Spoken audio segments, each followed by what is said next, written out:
Ang itim na liwanag ay apat na itim na barrier at sa ibabaw ng bawat isa ay may nakaukit na sinaunang titik at ang mga ito ay nasa labas ng ginintoang liwanag. Anumang puwersa ang tumama sa mga barrier ay nababawasan ng kalahati at ang natitirang kalahati ay sinisipsip ng ginintoang bolang liwanag. Ang mga barrier ay ang anyo ng iron cloth shirt at ang ginintoang bola ay ang anyo ng golden bell cover. Ang dalawang banal na kakayahang ito ay may napakalakas na kapangyarihan at pareho silang tataas habang tumataas ang kakayahan ni Ming. Sa loob ng 9 na araw na ito ay si Shanglong ay patuloy na nagbabantay sa labas at ngayon ay itinulak niya ang pinto at pumasok.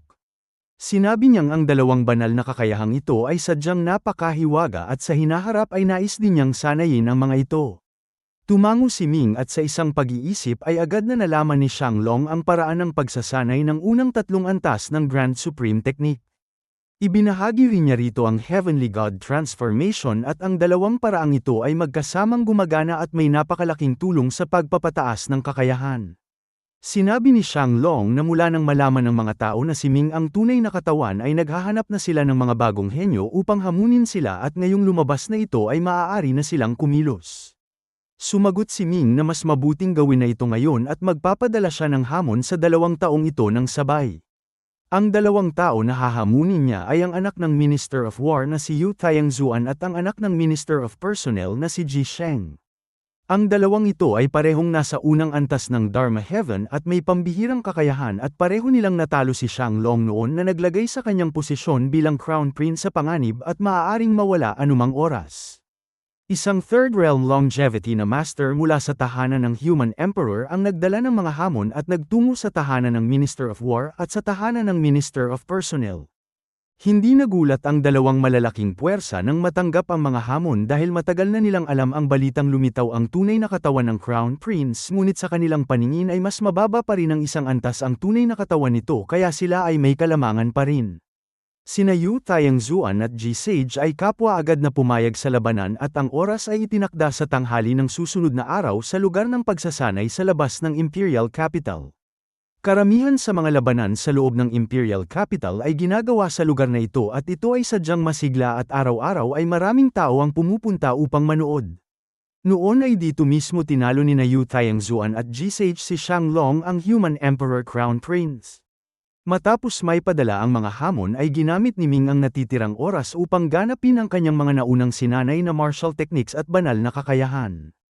Noong panahong ito ay nakatanggap siya ng pamana mula sa ninuno ng tao at sinanay niya ang 3 banal na kakayahan, ang Heavenly Hearing Technique, Earthly Vision Technique, at Empty Technique, 2 martial technique, ang Heaven Collapsing Fist at Earth Splitting Finger, at ang paraan ng Heavenly Deeper 72 Transformations. Bukod pa rito ay ang kanyang Receiving Great True Force, Returning Origin Great True Force, at Heaven and Earth Great Potential ay lahat natapos na niyang sanayin. Ang Receiving Great True Force na sinamahan ng Iron Cloth Shirt at Golden Bell Cover ay halos kayang alisin o ilihis ang lahat ng atake ng kalaban at ang Returning Origin Great True Force na sinamahan ng Heaven Collapsing Fist at Earth Splitting Finger ay kayang maglabas ng ilang ulit na lakas. Mabilis na lumipas ang oras at dumating ang 2 araw. Ang Human Emperor mismo ang pumunta upang manood at ang lugar ng pagsasanay ay puno ng tao. Ang isang bahagi nito ay inilaan para sa mga matataas na opisyal at maharlika at masasabing halos kalahati ng mga opisyal ng korte ay naroroon dahil ang labanan sa araw na ito ay may kinalaman sa Human Emperor Crown Prince sa Minister of Personnel at sa Minister of War kaya hindi nila maaaring hindi dumalo. Ang arena ay hugis bilog at napakaluwang at dahil sa espesyal na katayuan ng magkabilang panig ay espesyal na nagpadala ang Human Emperor ng isang tagapamagitan na maagang nakatayo sa arena. Ang tagapamagitang ito ay hindi ordinaryo, siya si Shu Mo, isang dakilang general ng korte at isang 6th Realm Longevity na master. Nakangiting tumayo si Shu Mo sa gitna at nang makitang naroon na ang lahat ng sangkot kabilang ang Human Emperor, ang Minister of Personnel at ang Minister of War at yumuko muna siya sa Human Emperor at pagkatapos ay sa Minister of War at Minister of Personnel.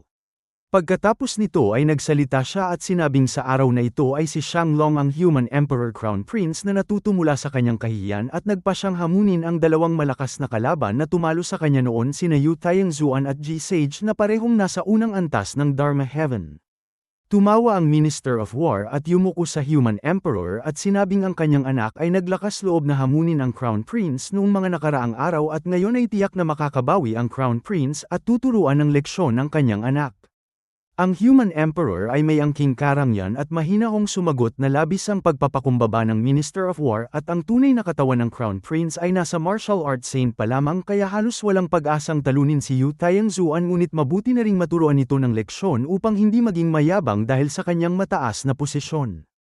Tumawa rin ang Minister of Personnel na si Ji Sheng at sinabing minamaliit ng kanyang kamahalan ang Crown Prince at ang paglalabas ng Crown Prince ng kanyang tunay na katawan sa antas ng martial arts saint upang hamunin ang isang nasa unang antas ng Dharma Heaven ay nagpapakita ng kanyang matibay na tiwala sa sarili at nabalitaan niyang ang sibilisasyong martial arts ay mahusay sa sining ng pakikipaglaban at kadalasang kayang talunin ang mas mataas na antas at tiyak na may ganitong kakayahan ang Crown Prince at dapat nilang abangan at umaasa silang mabibigyan sila ng sorpresa nito. Sa panlabas ay napakagalang ng mga salita ng Minister of War at Minister of Personnel at sa lahat ng pagkakataon ay nanatili silang magalang sa Human Emperor ngunit ang sinumang may matalas na paningin ay makakakita na hindi talaga nila iginagalang ang Human Emperor dahil kung hindi ay hindi hahamunin ng kanilang mga inapo ang Crown Prince at tatalunin ito na nagpipilit sa tunay na katawan ng Crown Prince na humarap. Sinabi ng Human Emperor kay Shu Mo na maaari nang magsimula. Tumango si Shu Mo at malakas na nagtanong kung sino ang unang hahamunin ng Crown Prince. Bahagyang tumalon si Ming at lumapag sa isang dulo ng arena at yumuko muna sa Human Emperor at pagkatapos ay bahagyang nagbigay galang sa mga ministro. Nakangiti niyang sinabing ang kanyang incarnation ay natalo ng dalawang henyo kamakailan at ang tagumpay at pagkatalo ay karaniwan sa digmaan at hindi dapat bigyang pansin ngunit hindi niya inaasahang may ikatlong henyo na naman na haamon sa kanya. Bumuntong hininga siya at sinabing bilang Crown Prince ay nakakahiya kung palagi na lamang siyang natatalo kaya wala siyang magawa kundi ang personal na humarap upang makipagkita sa mga henyong ito at sa unang laban ay nais niyang makipaglaban kay G-Sage. Pagkasabi nito ay isang kabataang lalaki ang tumalon sa arena. Ang taong ito ay pandak at may malaking katawan at ang kanyang mukha ay maitim na berde at ang kanyang ekspresyon ay malamig. Nakasuot siya ng puting balabal at ang kanyang mga mata ay tila naroroon at wala habang nakatingin kay Ming at malinaw na hindi niya ito gaanong iginalang. Nakangiting sinabi ni G-Sage na hindi niya inaasahang sa ganitong kaikling panahon ay hahamunin siyang muli ng Crown Prince at ang humahamon sa kanya ay ang tinatawag na tunay na katawan na hindi pa man lamang isang deity at ang kanyang ngiti ay may bahid ng pangungutya. Naningkit ang mga mata ni Ming at naalala niyang noong si Shang Wuliang ay pansamantalang Human Emperor pa lamang ay nang ahas na ang mga taong ito na maging walang galang dito at ngayong ito ay ganap ng Human Emperor ay nagpapatuloy pa rin sila sa kanilang kayabangan. Walang ekspresyon niyang sinabing sa mundo ng martial arts ay ang Martial Dominator, Martial Arts Saint at Martial God ay tinatawag na dakilang mandirigma at ang antas na kinaroroonan nito ay nasa loob din ng saklaw ng dakilang mandirigma. Tumawa si G-Sage at sinabing kung gayon ay talagang puno ng tiwala ang Crown Prince at labis niya itong inaabangan. Malamig na tumawa si Ming at sinabing hindi niya ito bibiguin at narinig niyang ang pinakamalakas na pamamaraan ng pamilya G ay tinatawag na soul seizing technique at nagtaka siya kung gaano ito kalakas at labis niyang nais itong masaksihan. Nang marinig ito ay nagulat ang lahat ng naroroon at maging ang mga talukap ng mata ni G-Sage ay kumaibat at sinabi niyang ang soul seizing technique ay hindi basta-basta ginagamit at kapag ginamit ay tiyak na may masasaktan. Mahinahong sumagot si Ming na dahil siya ay narito upang bawiin ang kanyang dangal ay natural na nais niyang talunin ang pinakamalakas na si G-Sage at maaari nitong gamitin ang anumang nais nito. May kahulugang tiningnan ng Minister of Personnel na si Ji Sheng ang Human Emperor at ang kanyang bibig ay may bahagyang ngiti. Orihinal na siya ay may kaunting pag-aalala na baka matalo si G-Sage dahil ang tunay na katawan ng Human Emperor Crown Prince ay narito at kahit hindi mataas ang antas nito ay nakakabahala pa rin ngunit hindi niya inaasahang papayagan ng Crown Prince si G-Sage na gamitin ang pinakamalakas na pamatay na pamamaraan ng kanilang pamilya ang Soul Seizing Technique. Ang pamamaraang ito ay isang napakalakas na ipinagbabawal na kakayahan at kapag ginamit ay kaya nitong agawin ang kamalayan ng kalaban at gawin itong walang isip at tila nakikita na niya ang magiging ekspresyon ng Human Emperor kapag naging walang isip ang Human Emperor Crown Prince at ang kanyang kalooban ay biglang naging napakaganda. Nakangiti rin ang Minister of War at malinaw na alam din niya ang kapangyarihan ng soul seizing technique at hindi pa banggitin ang tunay na katawan ng Human Emperor Crown Prince na hindi pa isang deity kahit ang isang unang antas ng Dharma Heaven o maging ang ikalawa o ikatlong antas ay maaaring hindi makayanan ang pamamaraang ito, ngunit ang soul seizing technique ay sadyang napakabagsik at kung sakaling maging walang isip ang Human Emperor Crown Prince ay hindi ba matatakot ang pamilya G sa paghihiganti ng Human Emperor? Ang iba pang mga ministro ay nag-usap-usap din at lahat ay nag-isip na masyadong mapanganib ang ginagawa ng Human Emperor Crown Prince at dapat malaman na kahit noong nakaraang labanan ay hindi nang ahas si G-Sage na gamitin ang pamamaraang ito. Sa arena ay masamang ngumiti si G-Sage at sinabing dahil iniutos ito ng Crown Prince ay susundin niya ito ng may paggalang. Malakas na ipinahayag ni Shumo na ang labanan sa pagitan ng Human Emperor Crown Prince at ni G-Sage ay nagsisimula na. Hindi pa man natatapos ang kanyang mga salita ay kumilos na si Ming at tulad ng isang halimaw na pandigma na may anyong tao ay marahas na yuminig ang matibay na arena at ang kanyang katawan ay agad na lumitaw sa harap ni G-Sage.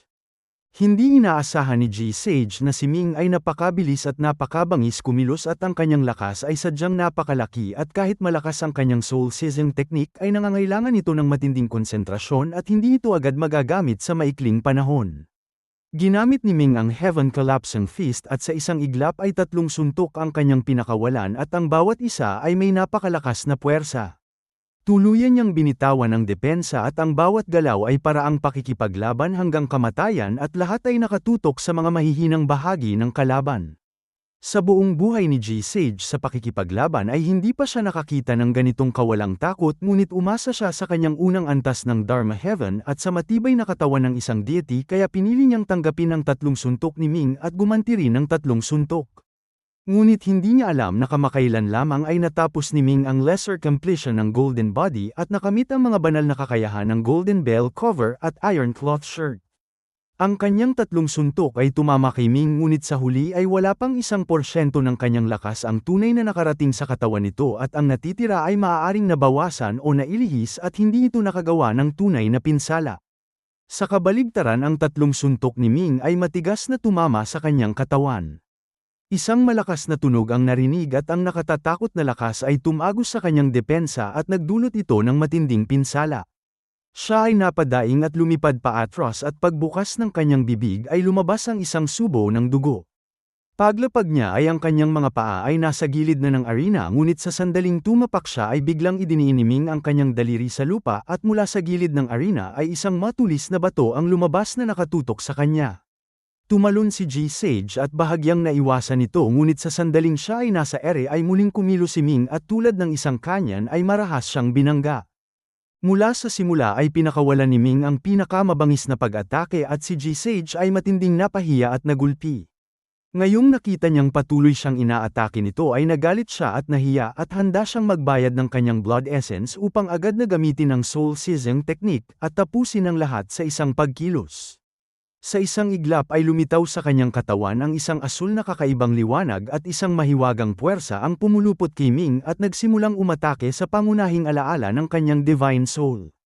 Ang Heavenly God transformation ni Ming ay nasa ika-4 na pagbabago na at ang kanyang divine soul force ay sadyang napakalakas at bukod pa rito ay sinanay na niya noon ang Great Puppet Technique, kaya kung tungkol sa pagkontrol ng isipan ay mas mataas ang kakayahan ni Ming kaysa kay G-Sage.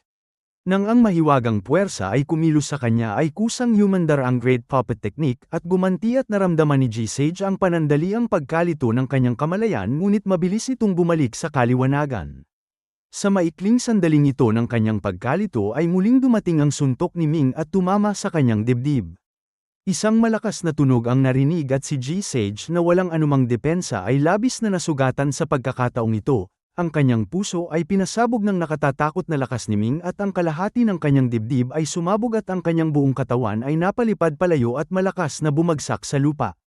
Mabilis na lumapit si Ji Sheng, ang Minister of Personnel, at ginamit ang kanyang kakayahan sa Longevity Realm upang iligtas ang buhay ni G-Sage dahil para sa isang deity ay ang pagsabog ng puso ay isang napakalubhang sugat at kung hindi agad gagamutin ay maaaring manganib ang kanyang buhay. Ang ipinakita ni Ming ay labis na ikinasiya ng Human Emperor at bahagya siyang tumango at ang kanyang mga mata ay puno ng papuri. Kung ikukumpara ay ang mga ministro ay puno ng pagkabigla sa kanilang mga puso dahil ang Human Emperor Crown Prince ay sadyang napakalakas at madali nitong natalo ang mas mataas na antas na si G-Sage at ano ang ibig sabihin nito at ang Human Emperor Crown Prince na ito ay may malaking posibilidad na magmana ng posisyon ng Human Emperor sa hinaharap. Hindi na muling tiningnan ni Ming si G-Sage at sinabi niyang si Yu Tianzuan naman ang susunod. Si Yu Tianzuan ay hindi matangkad at hindi pandak, hindi payat at hindi mataba at mukhang isang ordinaryong tao, ngunit siya ay nakasuot ng armor ng pandigma at malinaw na galing sa larangan ng digmaan at mayroon siyang malinaw na kapangyarihan ng pagpatay. Bilang anak ng Minister of War ay mula pagkabata ay nakikipaglaban na siya at hindi mabilang na ang kanyang napatay at ngayon ay isa na siyang dakilang general na may mataas na posisyon. Hindi nang ahas si Yu Tianzuan na maliitin si Ming at yumuko siya at bumati. Nagtanong si Ming kung susuko ba siya o makikipaglaban at habang nagsasalita ay inilabas niya ang kanyang buong Divine Soul Force at ikinulong si Yu Tianzuan. Sa sandaling ito ay ginamit niya ang One Strike Surpassing Heaven na kakayahan at hawak ang kanyang Heavenly Killing Staff at ang kanyang tindig ay naging isa sa langit at lupa at hindi mapigilan. Naramdaman ni Yu Tianzuan na para siyang nasa gitna ng nagngangalit na alon at siya ay nagulat at natakot at ang kanyang kalooban sa pakikipaglaban ay tuluyang naglaho at mayroon siyang kutob na kung talagang lalaban siya ay tiyak na papatayin siya ng Human Emperor Crown Prince at ang pakiramdam na ito ay nagmula sa kanyang matalas na intuisyon na nakuha mula sa pakikipaglaban sa larangan ng digmaan. Ngunit hindi nauunawaan ng mga tagalabas ang nararamdaman ni Yu Tianzuan at nang marinig nila ang mga salita ni Ming ay nagulat sila at naisip nilang ang tono ng Crown Prince ay masyadong mayabang at tinatanong agad ang kalaban kung susuko ito, ngunit ang mas hindi nila inaasahan ay ang pagsagot ni Yu Tianzuan na susuko siya. Maging ang Minister of War ay nagulat at lihim na nagpadala ng telepathy kay Yu Tianzuan at nagtanong kung bakit hindi siya makikipaglaban at sinabing kahit malakas ang Human Emperor Crown Prince ay hindi tiyak na matatalo niya ito. Bumuntong hininga si Yu Tianzuan at sinabi sa kanyang ama na ang force field na inilabas ng Crown Prince ay sadyang nakatatakot at sa palagay niya ay ito ang tunay na lakas nito. Nang inig ang Minister of War sa pagkabigla at naisip na ang inilabas na tindig pa lamang ay sapat na upang sumuko ang kanyang anak, kaya gaano kalakas ang kanyang kapangyarihan. Tinalo ni Ming si Yu Tianzuan ng walang laban at may dalawang layunin siya sa paggawa nito. Ang una ay upang magpakita ng kapangyarihan dahil ang manalo ng walang laban ay mas may epekto kaysa sa manalo sa pamamagitan ng labanan, at ang pangalawa ay upang bigyan ng babala si Yu Changji ang ikatlong taong nais humamon kay Shanglong, at malamang na matapos ang pangyayaring ito ay tatalikuran na ni Yu Changji ang kanyang hamon at ang iba pang mga tao ay lalong hindi na mangangahas na hamanin siya. Matapos ang tagumpay ay nagbigay galang si Ming sa lahat at bumalik sa tabi ng Human Emperor. Nagtanong ang Human Emperor kung ginamit ba niya ang kanyang buong lakas sa unang laban at sumagot si Ming na noong siya ay nasa arena ay ipinatago niya sa kanyang Rui Robe ang 2/3 ng kanyang lakas at 1/4 lamang ang kanyang ginamit, ngunit natalo pa rin niya si G-Sage. Malinaw na nakita rin ito ng Human Emperor kaya hindi niya ito itinago. Tumawa ang Human Emperor at sinabing 1/4 lamang ito at ito ay tunay na kahanga-hanga. Pagkasabi nito ay isang lilang usok ang pumaitaas mula sa ilalim ng kanyang kinauupuan at dinala silang lahat pabalik sa Human Emperor Palace, at ang mga ministrong nanood ay naghiwa-hiwalay din. Sa loob ng silid-aralan ng Human Emperor Palace ay nakangiting tiningnan ng Human Emperor si Ming at tila may iniisip. Kalma daw si Ming at alam niyang may sasabihin ang Human Emperor. Sinabi ng Human Emperor na ang ipinakita ni Ming ay lampas sa kanyang inaasahan at tila malaki ang kanyang nakamit sa Tianyuan. Sumagot si Ming na hindi naman masasabing napakalaki, ngunit talagang malaki ang naitulong nito sa kanya. Sinabi ng Human Emperor na ang kanyang kakayahan bilang martial arts saint ay sadyang napakalakas at ito ay nagpapahirap sa kanya na magpas siya ngayon. Nagtaka si Ming at nagtanong kung ano ang pinag-aalinlanganan ng kanyang ama.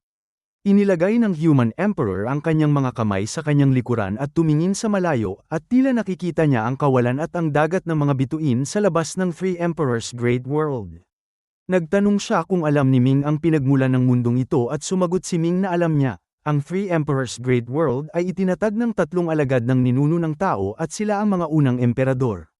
Tumango ang Human Emperor at sinabing ito ay totoo, kaya sa huli ay ang Three Emperors Great World ay pamana pa rin ng ninuno ng tao. Nagpatuloy si Ming sa pakikinig at alam niyang may mahalagang bagay na sasabihin ng kanyang ama. Sinabi ng Human Emperor na noong panahong ito ay hindi lamang nag-iwan ang ninuno ng tao ng tatlong alagad kundi tumawid din siya sa oras at espasyo at nag-iwan ng maraming makapangyarihang pamana at ang mga pamanang ito sa hinaharap ay pawang naging maluwalhati at nagsilang ng maraming malalakas na tao at ang mga malalakas na ito ay kasalukuyang nagtitipon sa isang mahiwagang malaking mundo na isa sa mga pinakapusod na piraso ng Ancestral Origin Continent. Narinig na ito ni Ming mula kay Mengshu ng sibilisasyong Confucian at mayroon ng isang kontinente na tila pinagtipunan ng maraming sibilisasyon at nagtanong siya kung may balita na ang kanyang ama tungkol sa mundong ito. Tumango ang Human Emperor at sinabing ang mga malalakas na taong ito ay nagkasundo na gamitin ang lahat ng resources upang magsanay ng isang grupo ng mga tunay na henyo mula sa sangkatauhan upang maging kanilang mga tagapagmana at ang Three Emperors Great World bilang tunay na tagapagmana ng pamana ng ninuno ng tao ay natural na may ilang pwesto. Nagkaroon ng pag-iisip si Ming at naalala niyang nakapasok na siya noon sa Void Heaven Realm ng Tianyuan at naging isang tagapagmana at nagpunta rin siya sa mahiwagang lugar upang kumuha ng mga kayamanan at doon niya nakuha ang kanyang Rui Robe at hindi niya inaasahang may katulad ding sitwasyon sa Three Emperors Great World. Nagtanong si Ming kung bilang Crown Prince ay hindi ba siya makakakuha ng pwesto. Umiling ang Human Emperor at sinabing ang Three Emperors Great World ay sadyang napakalaki at hindi lamang isang mundo ang kanilang kontrolado ngunit sa huli ay tatlong pwesto lamang ang mayroon sila at ang tatlong ito ay dapat na pinakamahuhusay na henyo at kahit siya ay Crown Prince ay wala siyang karapatang kumuha ng pwesto maliban na lamang kung kaya niyang talunin ang isa sa tatlong huling napili. Nagtanong si Ming kung ano ang mangyayari kung magagawa niya ito at sumagot ang Human Emperor na kung magagawa niya ito ay maaari niyang katawunin ang Three Emperors Great World at pumunta sa Supreme Academy upang kumuha ng pagsusulit sa pagpasok at kapag nakapasa siya ay magiging isang mag-aaral doon at ang kanyang mararating sa hinaharap ay walang hangganan at ang kanyang tono ay may bahid ng paghanga. Nagulat si Ming at sinabing narinig lamang niya ang tungkol sa Legacy Academy at hindi niya alam na mayroon pang Supreme Academy. Ipinaliwanag ng Human Emperor na ang Legacy Academy ay itinatag ng tatlong emperador at ang pinakamahuhusay na talento mula roon ay sa huli ay mapupunta pa rin sa Supreme Academy kaya ang kanyang iniisip ay papasukin muna si Ming sa Legacy Academy at gamitin ito bilang tulay upang tuluyang makapasok sa Supreme Academy. Labis na nagulat si Ming at sinabing narinig niyang tanging mga martial god lamang ang maaaring sumali sa Legacy Academy at sumagot ang Human Emperor na siya ay isang hakbang na lamang ang layo mula sa pagiging martial god at sa pamamagitan ng pagsali sa akademya ay maaari niyang mapabuti ang kanyang sarili at magkaroon ng karagdagang daan patungo sa Supreme Academy dahil ang Legacy Academy ay may 10 pwesto at kung makakakuha siya ng isa ay para na ring nagkaroon ng karagdagang pwesto ang kanilang tatlong emperador at kung sakaling hindi siya makakuha ng pwesto ay maaari pa rin siyang bumalik at hominin ang huling tatlong napili. Naunawaan ni Ming na binibigyan siya ng Human Emperor ng karagdagang daan upang hindi siya mabigo sa huli. Nagtanong si Ming kung paano makakapasok sa Legacy Academy at kung kailangan ba ng rekomendasyon at sinabing mayroon siyang isang kaibigan na may kwalipikasyong magrekomenda. Tumawa ang Human Emperor at sinabing siya ang Human Emperor Crown Prince at sa isang salita lamang niya ay maaari na siyang pumasok ngunit kailangan pa ring tumaas ang kanyang kakayahan at mas mabuting maging martial god o maging isang mage. Ang tinatawag na mage ng Human Emperor ay ang Dharma Heaven deity sa Tianyuan at sa karamihan ng malalaking mundo ay ang Dharma Heaven realm ay mage pa lamang at hindi pa maituturing na deity at maging ang sumusunod na Longevity realm ay tinatawag lamang na Dharma King. Nagtanong si Ming kung gaano katagal ang natitirang oras at sinabing kung nais niyang maging martial god ay maaaring abutin ng 3 hanggang 5 taon. Sumagot ang Human Emperor na sapat pa ang oras at may hindi bababa sa 10 taon at hindi kailangang magmadali. Nakahinga ng maluwag si Ming at sinabing mabuti ito at kapag naging martial god na siya ay maglalaan muna siya ng oras sa Legacy Academy upang maghanda at tiyak na makakakuha siya ng pwesto. Sinabi ng Human Emperor na huwag nitong maliitin ang mga henyo ng iba't ibang sibilisasyon at kahit siya ay Human Emperor ay hindi niya tiyak na mas malakas siya kaysa sa mga henyong ito at sapat na ang kanyang nalalaman tungkol dito. Pagkatapos ay nagtanong ang Human Emperor kung nais pa ba ni Ming na pumunta sa mapayapang county. Sumagot si Ming na sa palagay niya ay hindi simple ang bagay doon at ngayong araw ay naging walang galang si Ji Sheng ang Minister of Personnel sa Human Emperor at makikitang hindi gaanong iginagalang ng mga opisyal ng korte ang kanyang ama at ang kanyang pagpunta sa mapayapang county ay magandang pagkakataon upang mag-imbestiga at tingnan kung anong mga maruming bagay ang nasa likod nito. Sinabi ng Human Emperor na ito mismo ang kanyang layunin at labis siyang nasiyahan at pinayuhan si Ming na magdala ng ilang bantay sa kanyang pagpunta. Pagkasabi nito ay tatlong anino ang lumitaw na parang multo at sila ay halos hindi nakikita at tila malinaw. Bumati sila sa Human Emperor at pagkatapos ay kay Ming. Ipinaliwanag ng Human Emperor na sila ay mga master ng palasyo na pawang 6th Realm Longevity at may dala silang mga sandatang pamatay at kapag magkakasama silang lumaban ay kahit ang isang 8th Realm Longevity ay mahihirapan laban sa kanila. Tuwang-tuwang nagpasalamat si Ming sa kanyang ama ngunit sinabi ng Human Emperor na huwag munang magsaya dahil ayon sa kanyang natanggap na impormasyon ay may mga taong magtatangkang pumatay sa kanyang pagpunta sa pwesto kaya ang kanyang paglalakbay ay puno ng panganib at pinag-isipan niyang muli kung nais pa ba niyang pumunta. Matatag na sumagot si Ming na ang kanyang pagpunta ay upang tulungan ang kanyang ama at paano siya matatakot sa panganib at kung may magtatangkang pumatay sa kanya ay titiyakin niyang hindi sila makakabalik. Lalong nasiyahan ng Human Emperor kay Ming at sinabi niyang ang pagpili niya rito bilang Crown Prince ay isang matalinong desisyon ngunit ang kanyang ibang mga anak ay hindi rin masama. Nang biglang banggitin ng Human Emperor ang ibang mga prinsipe ay nagulat si Ming at mula kay Shang Long ay nalaman niyang si Shang Wuliang ay may 8 anak na lalaki at 2 anak na babae sa kabuuan ay 10 anak at si Shang Long ay isa lamang sa kanila. Ang natitirang 7 lalaki ay mas matanda kay Shang Long at nag-alinlangan ang Human Emperor ng mahabang panahon bago nagpa siyang gawing Crown Prince si Shang Long ngunit sa kasalukuyan ay tila labis siyang nasiyahan sa ipinakita ni Shang Long. Ngunit alam ni Shang Long na ang kanyang 7 nakatatandang kapatid ay hindi mga ordinaryong tao at sa tulong ng impluwensya ng Human Emperor ay ang bawat isa ay may tagumpay sa kani-kanilang larangan at dahil silang lahat ay lumaki sa tabi ni Shang Wuliang ay mayroon silang malawak na koneksyon at ang kanilang pundasyon ay malayong hindi mapapantayan ni Shang Long na kalahating kinilalang ama at ito mismo ang dahilan kung bakit noong una ay maraming ministro ang tumutol sa pagpili kay Shang Long bilang Crown Prince. May mga ministrong nagsabi na dapat ang panganay ang gawing Crown Prince at may mga nagsabi na dapat ang ikalawang prinsipe na may pinakamalakas na kakayahan at nasa 7th Realm Longevity na at halos lahat ng 7 prinsipe ay may mga ministrong sumusuporta sa kanila ngunit si Shang Long lamang ang walang sinumang ministro sa kanyang likuran ngunit sa kabila nito ay siya pa rin ang pinili ni Shang Wuliang. Hanggang ngayon ay nagtataka pa rin si Ming sa desisyon ng Human Emperor dahil sa talento man o kakayahan ay hindi nakakalamang si Shang Long sa ibang mga prinsipe kaya ano ang dahilan ng kanyang pagkapili. Matapos ang ilang salita ng pagpapalakas ng loob ay umalis na si Ming at bumalik sa kanyang tahanan. Naglabas siya ng ilang magandang alak at habang umiinom ay nakipag-usap kay Shang Long. Nagtanong si Ming kung mula nang maging Crown Prince ay may ibang prinsipe bang nanligalig sa kanya at sinabi niyang hindi niya maintindihan kung bakit si Shang Long ang naging Crown Prince.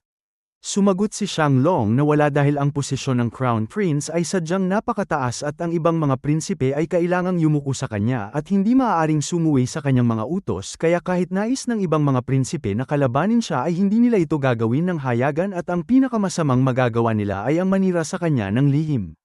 Nagtanong si Ming kung may nagtangka na bang manira sa kanya at sumagot si Shang Long na may ilang beses na ngunit lahat ay nabigo dahil ang mga bantay sa tahanan ng Crown Prince ay sadyang napakalakas at kahit ang isang Longevity Realm na Master na biglang umatake ay hindi siya masasaktan. Sinabi ni Ming na tila may mga binabalak pa rin ng mga prinsipe ngunit sa ngayon ay wala pa silang kakayahang saktan si Shang Long at itinaas niya ang kanyang kilay at sinabing ang kanilang pagpunta sa mapayapang county ay malamang na hindi magiging mapayapa dahil kung siya ang isa sa mga prinsipe ay tiyak na gagamitin niya ang pagkakataong ito upang kumilos at kapag nagtagumpay ang pagpatay ay sasabihin ng lahat na ito ay gawa ng mga puwersa sa mapayapang county. Tumango si Shang Long at sinabing kailangan nilang maging maingat. Sinabi ni Ming na sa ganitong kapaligiran ay hindi sapat ang pag-iingat lamang at pinikit niya ang kanyang mga mata at sinabing kung nais nilang patayin siya ay hayaan silang dumating at maghahanda siya ng isang malawak na bitag at gaano man karami ang darating ay titiyakin niyang wala ni isa ang makakabalik. Nagtanong si Shang Long kung paano nila ito gagawin dahil ang mga ordinaryong bitag ay tiyak na hindi nila papasukin. Sumagot si Ming na dahil ito ay isang bitag ay dapat itong isang tiyak na bitag ng kamatayan at malamig siyang tumawa. Noong nasa Tianyuan ay nagawa niyang ikulong at patayin ang 9th Realm Longevity na devouring parasite at hindi siya naniniwalang ang mga darating upang pumatay sa kanya ay mas malakas kaysa rito. Sinabi ni Shanglong na kung may katiyakan sila ay maaari nilang gamitin ang pagkakataong ito upang patayin ang kahit isang longevity realm na master dahil ang mga ito ay napakahalagang resources at ang paggawa nito ay isang mabigat na dagok sa kanilang kalaban. Sinabi ni Ming na dapat nilang paghandaan ito ng mabuti at marahil ay kailangan pa nilang kumuha ng ilang bagay mula sa kabangyaman ng Human Emperor. Sumagot si Shanglong na maaari silang kumuha ng anuman at magbabayad lamang sila ng kaunting pera at hanggat hindi ito labis ay hindi ito papansinin ng Human Emperor. Tumango si Ming at sinabing sa gabing ito ay sasamahan siya ni Shanglong sa kabangyaman ng Human Emperor. Bahagyang kumunat ang noo ni Shanglong at sinabing karaniwan ay tumitingin lamang siya sa katalog ng mga kayamanan at humihiling at may espesyal na tao ang kumukuha nito para sa kanila at hindi pa niya talaga sinubukang direktang pumasok sa loob. Nagtanong si Ming kung walang pahintulot ang Crown Prince at sumagot si Shanglong na mayroon naman ngunit sa pangkalahatan ay hindi ito kinakailangan. Sinabi ni Ming na dahil may pahintulot naman ay mas mabuting personal na pumunta upang makita rin niya kung ano ang hitsura ng kabangyaman ng Human Emperor at ngumiti siya. Ang totoo ay may iba siyang binabalak dahil upang matiyak na mapapatay ang isang longevity realm na master ay kailangan niyang humingi ng tulong sa God Devouring Cat at upang humingi ng tulong dito ay kailangan niya itong bigyan ng pakinabang. Sa dalawang nakaraang pagkakataon ay kusang kumilos ang pusa at nais ni Ming na subukan kung kaya ba niyang hilingin dito na tumulong sa pagharap sa mga darating na mamamatay tao. Ang kabangyaman ng Human Emperor ay nasa loob ng maliit na mundo nito at ang sinumang pumasok doon ay agad na nalalaman ng Human Emperor. Sina Ming at Shanglong ay pumasok sa pamamagitan ng isang pinto at ito ay ordinaryo at hindi gaanong malaki ngunit kakaunting tao lamang ang may karapatang pumasok at kung ang isang walang karapatan ay pumasok ay agad siyang papatayin ng Human Emperor. Pagpasok ni Ming ay naramdaman niya ang pagbabago ng liwanag at anino at hindi nagtagal ay nasa gitna siya ng isang hamog at sa loob nito ay may sunod-sunod na mga jade platform na may iba't ibang laki at hugis at sa bawat isa ay may nakalagay na iba't ibang kayamanan. Pagdating doon ay nanlaki ang mga mata ni Ming at labis siyang namangha at sinabing napakayaman ng kanyang ama. Sinabi ni Shanglong na ang kayamanan ng Human Emperor ay ipinapasa sa bawat henerasyon at kapag namatay ang dating Human Emperor ay ang lahat ng kayamanan ay napupunta sa susunod at ang mga ito ay naipon ng 42 henerasyon ng Human Emperor upang maabot ang kasalukuyang antas. Nagtaka si Ming kung ano naman ang hitsura ng kabangyaman ng Earth Emperor at Heaven Emperor at tiyak na mas hindi kapanipaniwala ang mga ito. Dahan-dahan silang naglakad at paminsan-minsan ay namamangha at humihinto upang pagmasdan ang mga bagay at ang bawat isa ay may sapat na pang-akit. Ngunit ang God Devouring Cat sa loob ng bag na balat ng hayop ay patuloy na tahimik na natutulog at ang nilalang na ito ay walang ginawa kundi kumain at matulog at kapag natulog ito ay walang katapusan hanggang sa nais na nitong gumising. Mariing sinabi ni Ming sa kanyang sarili na hindi siya naniniwalang sa ganitong kalaking kabangyaman ay walang magugustuhan ang pusa na ito at binilisan niya ang kanyang paglalakad at nagsimulang maglibot sa loob. Ang kabangyaman ay sadyang napakalaki at tila walang hangganan at naglakad siya ng ilang oras ngunit isang maliit na bahagi pa lamang ang kanyang nakikita ngunit marami na sa mga kayamanan doon ang nagpakilo sa kanyang puso ngunit patuloy siyang nagpigil dahil ang ilang kayamanan ay hindi walang kapalit at bilang Crown Prince ay hindi siya maaaring maging labis na sakim kung hindi ay tiyak na maghihinala ang Human Emperor. Nang akala ni Ming na ang pusa na ito ay walang pagnanais ay bahagyang gumalaw ang bag na balat ng hayop at ang God Devouring Cat na si Xiaohua ay tumayo sa kanyang balikat at matalim na tumingin sa unahan at pagkatapos ay mayabang na ikinaway ang kanyang maliit na paa. Natuwa si Ming at naisip na sa wakas ay may nagustuhan din itong kayamanan at agad niyang binilisan ang kanyang paglakad patungo sa direksyong itinuro nito. Hindi nagtagal ay nakita niya ang isang mababa at maliit na jade platform at sa ibabaw nito ay may isang kalawanging tansong pera na kasinlaki ng palad at wala itong anumang mahalagang liwanag at mukhang ordinaryo at walang kakaiba.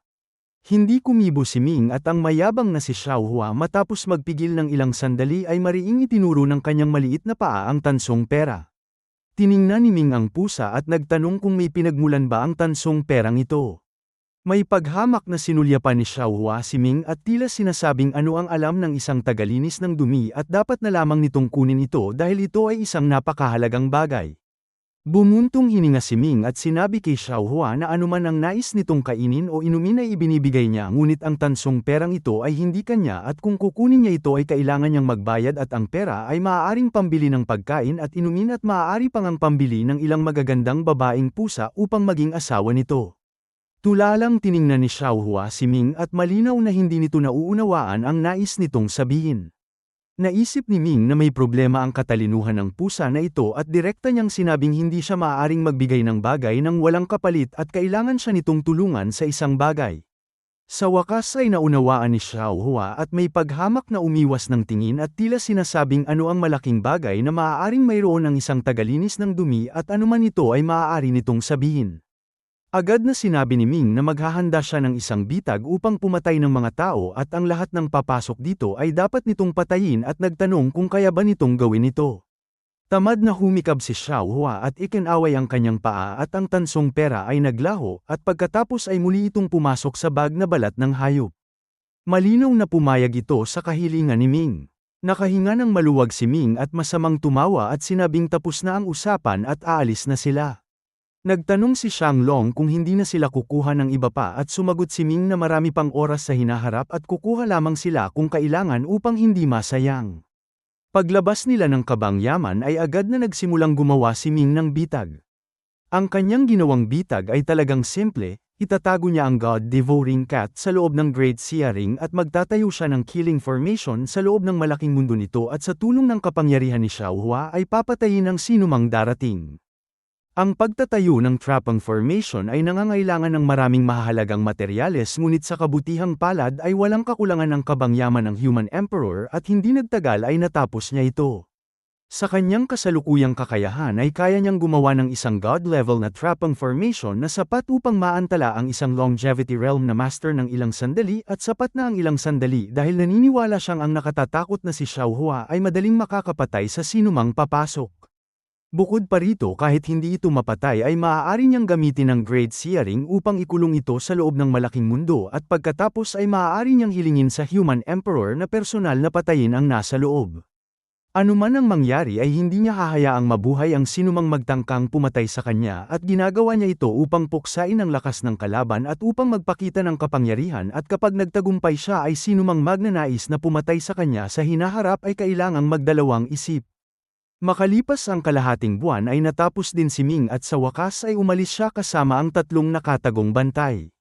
Bilang isang martial arts saint ay mayroon siyang pambihirang kakayahan sa paglipad at ang kanyang bilis ay hindi mas mababa kaysa sa isang third realm Dharma Heaven na mage kaya hindi na niya kailangan ng tulong ng iba.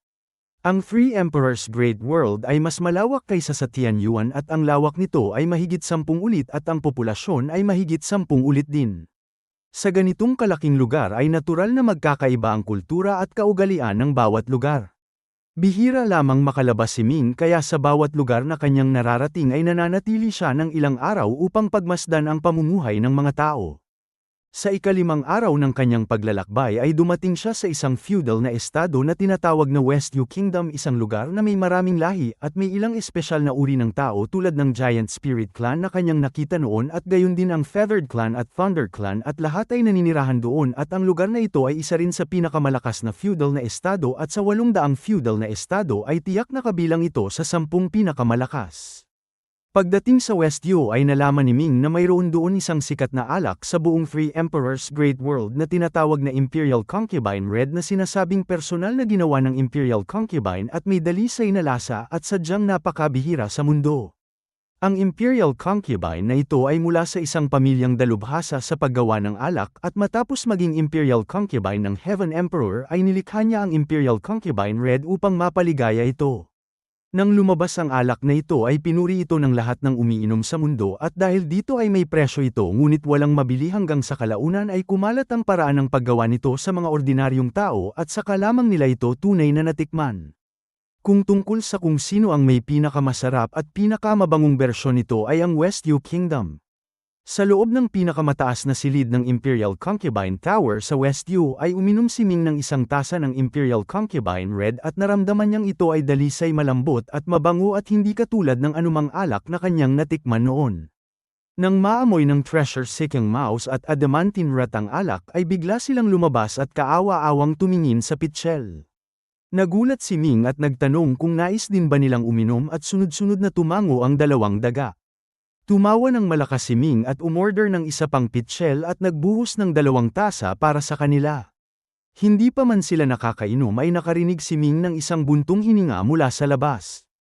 Isang matandang tinig ang nagsabi na nakakalungkot ang pagbabago ng panahon at iniimbitahan pa ang mga daga na uminom samantalang ang mga tunay na nais uminom ay hindi pinapansin. Ang tinig ay medyo may edad ngunit malinaw ang bawat salita.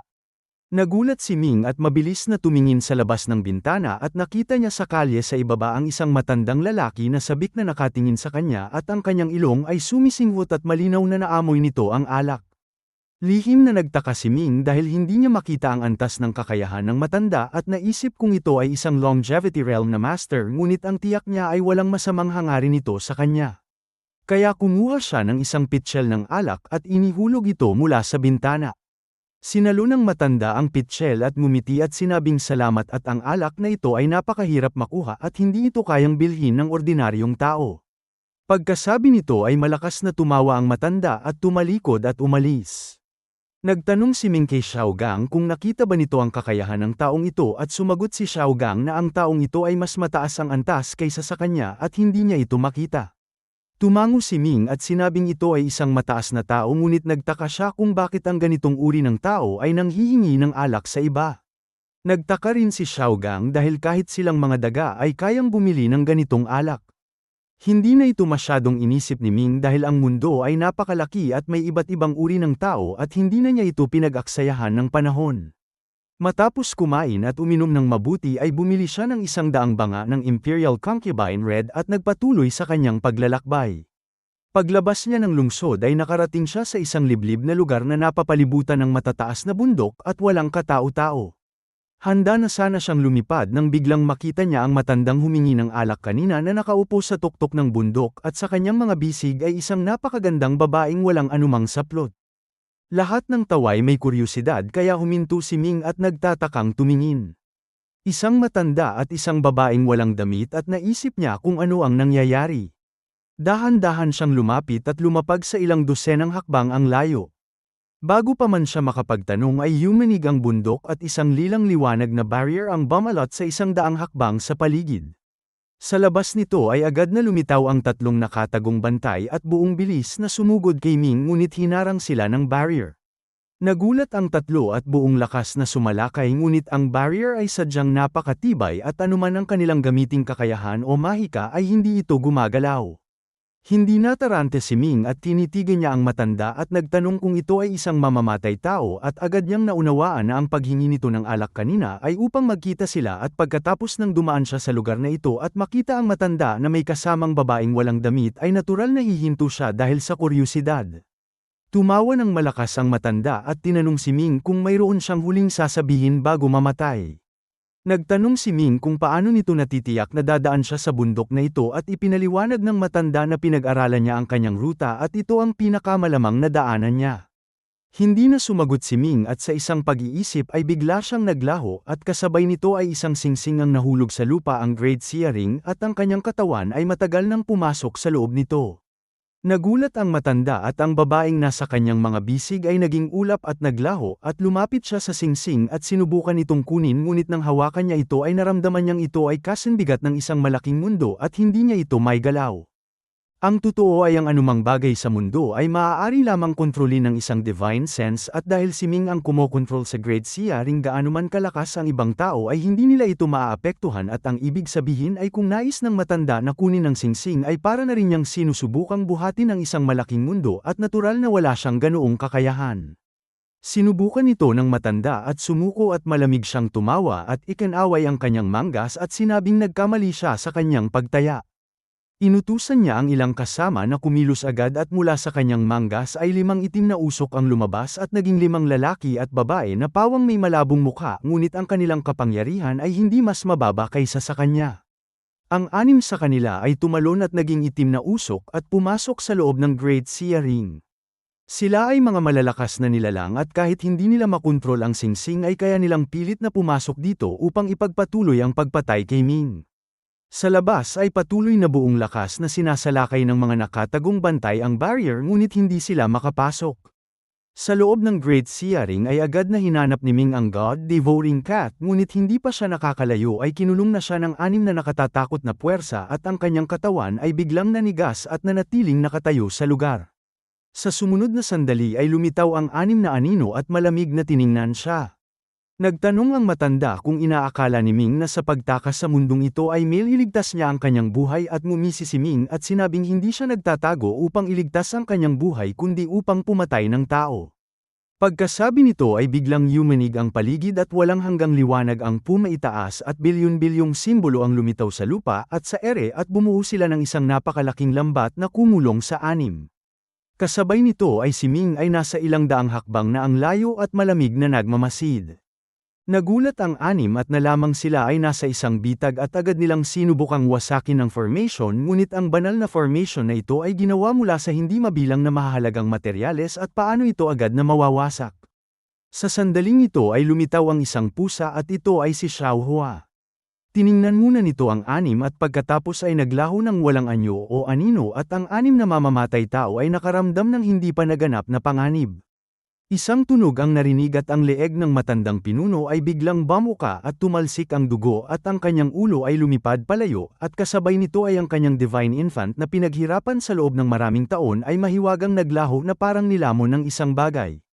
Ang natitirang 5 ay labis na nagulat at sunod-sunod na ginamit ang kanilang mga lihim na pamamaraan ng pagligtas, ngunit walang saysay at ang Diyos ng kamatayan ay tila nagtatago sa kanilang tabi at sunod-sunod na natanggal ang kanilang mga ulo at naglaho ang kanilang mga divine infant. Sa loob lamang ng 3 paghinga ay ang 6 ay lahat namatay at wala ni isa ang nakaligtas. Agad na inalis ni Ming ang formation at nagmamadaling hinalughog ang mga bangkay at gaya ng inaasahan ay ang bawat isa sa 6 ay may dalang storage ring. Ngumisi siya at walang sabi-sabing kinuha ang lahat ng ito at nang tiningnan niya ang mga ito ay hindi niya napigilan ang mapangiti ng malawak. Ang 6 na ito ay hindi alam kung ano ang kanilang pinagmulan, ngunit ang bawat isa ay napakalakas at hindi bababa sa 6th realm longevity at ang bawat isa ay may napakalaking kayamanan at kahit hindi ito kasentulad ng halaga ng mga bagay sa singsing ng mga prinsipe ng 100 clans noon ay sadyang napakalaki pa rin ito. Itinago niya ang mga singsing at agad na lumabas at nakita niyang ang barrier sa labas ay naglaho na at ang 3 nakatagong bantay ay handa nang pumasok sa Great Searing. Isang bantay na namumutla ang nagtanong kay Ming kung siya ay ligtas at ikinaway ni Ming ang kanyang kamay at sinabing sinadya niyang mahulog sa kanilang bitag at ang 6 ay napatay na niya. Nagulat ang 3 bantay at naisip na 6 na longevity realm na master ang basta na lamang namatay at paano nangyari ito at bigla nilang naramdaman na si Ming ay sadyang napakalalim at mahiwaga. Nagpatuloy si Ming sa kanyang paglalakbay at gaya ng kanyang inaasahan ay naging maayos ang lahat mula noon at wala nang sinumang nang ahas na magtangkang pumatay sa kanya. Ang puwersang nawala ng 6 na longevity realm na master ay dumanas ng matinding pagkatalo at lubhang nanghina at hindi nila alam kung anong paraan ang ginamit ni Ming upang madaling mapatay ang kanilang mga ipinadala. Makalipas ang 1 buwan ay sa wakas ay nakarating si Ming sa mapayapang county, ngunit hindi alam ng mga tao roon na ang bagong mahistrado ay ang kasalukuyang crown prince kaya walang espesyal na samalubong sa kanya. Nang pumasok siya sa nasasakupan ng mapayapang county ay bumaba siya mula sa ere at nagpa siyang maglakad upang pagmasdan ang kalagayan ng lugar dahil kahit ito ay isang maliit na county lamang, bilang mahistrado ay dapat niyang gampanan ang kanyang tungkulin upang mag-iwan ng magandang impresyon sa human emperor. Ang mapayapang county ay isang mahirap na lugar at sa kanyang paglalakad ay puro tigang na bundok at mapanganib na tubig ang kanyang nakita at wala man lamang mineral at maging ang pagtatanim ng pagkain ay mahirap. Hindi pa siya nakakalayo ng ilang dosenang milya sa loob ng county ay nakita na niya ang isang maitim na kabundukan at ang mga bato rito ay kulay itim at ang mga halaman ay maitim na lantian kaya tinawag itong Blackstone Ridge. Nang nasa kalagitnaan na siya ng Blackstone Ridge ay biglang may sumigaw mula sa tabi at mahigit 10 bandido ang lumabas at ang bawat isa ay may itim na tela sa ulo at may mababangis na mukha at puno ng pagpatay. Ang bawat isa sa kanila ay may matinding kapangyarihan ng pagpatay at kitang-kitang marami na silang napatay.